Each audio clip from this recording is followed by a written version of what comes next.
Prepositions in Spanish para educadores.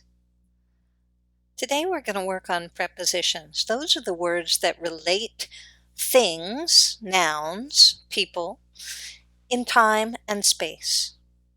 They tell us at, to, behind, next to, for, of. All of these things are prepositions. When the preposition is about location, in Spanish, we often use the verb estar. There are other verbs you can use as well. But think about prepositions of space, that is location, and think about estar at the same time. Ask yourself, ¿Dónde está usted? ¿Dónde estoy yo?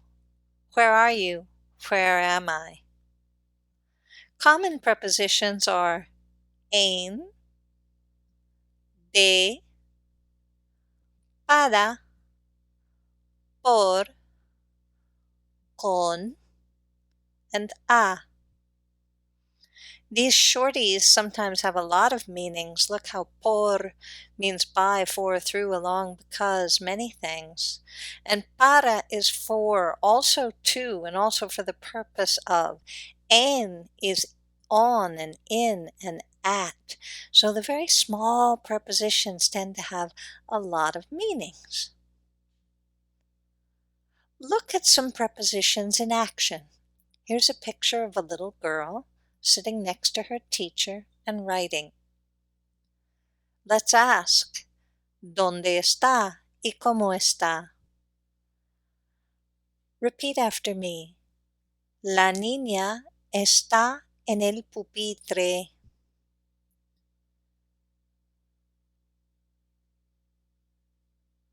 The little girl is at the desk. Está en la silla. She's on the chair. Está al lado de la maestra. She's next to the teacher. Está en la aula. Sometimes we say sala de clase. She's in the classroom. El libro está en la mesa. The book is on the table. Está contenta. She's happy. Aprende mucho. She's learning a lot.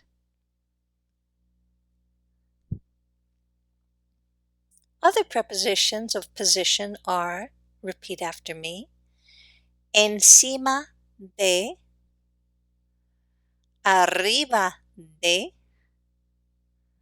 abajo de, delante de, detrás de, adentro de, afuera de.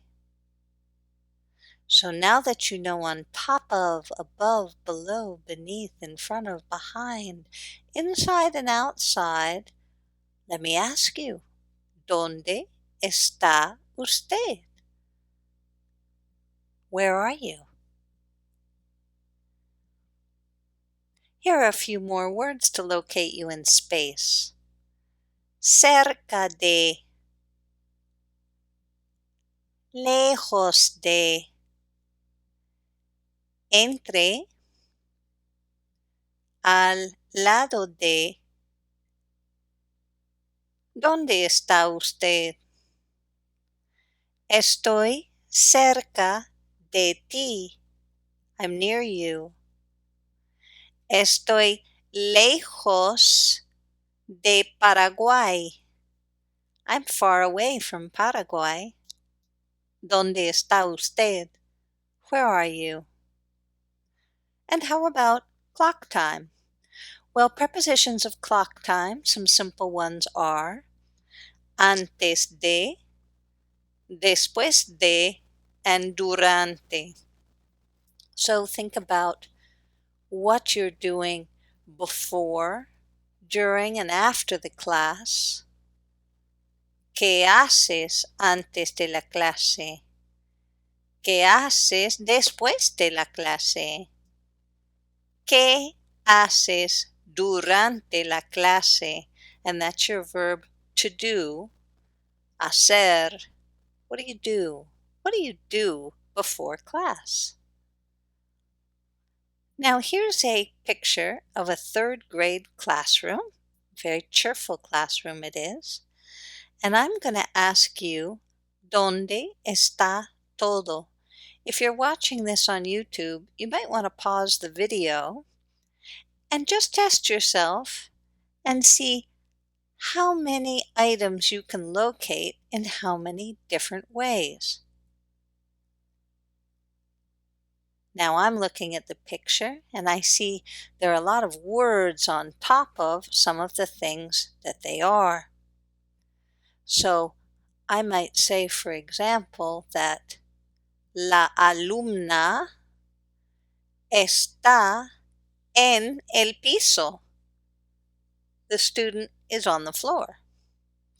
Or I might say, las tijeras, the scissors, están en el escritorio, are on the desk. I might say, la lámpara, the lighting fixture, está arriba de los alumnos. It's above the students, and so on. So study your prepositions and take a look at this picture, and we'll try to practice with it. Here are some words that are related to prepositions. Adelantado, meaning advanced. Atrasado, meaning delayed or behind. Cercano, nearby. Try these sentences. Su nivel de lectura es adelantado. Her or his reading level is advanced. Su nivel de lectura es adelantado.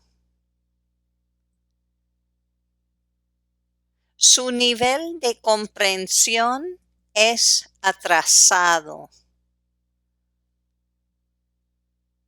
Her or his comprehension level is behind. Su nivel de comprensión es atrasado. Vivimos en un pueblo cercano. We live in a nearby town. Vivimos en un pueblo cercano. Can you think of your own sentences? Let's take a look at para and por for a moment. If any of you have studied Spanish before, you know it can become a bit of a drama for Spanish students to distinguish between para and por. I'm going to suggest from the beginning that para, amongst other things, describes use. What's it for? ¿Para qué es? Whereas por describes cause or reason. Why is it? Not what it's for, but why. Try these sentences along with me. ¿Para qué es el libro? Es para leer. ¿Para qué es la clase? Es para aprender. ¿Para qué es un lápiz?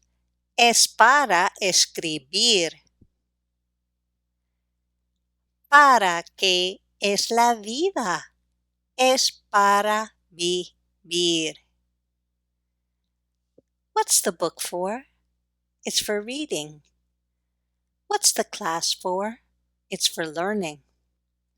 What's a pencil for? It's for writing. What's life for?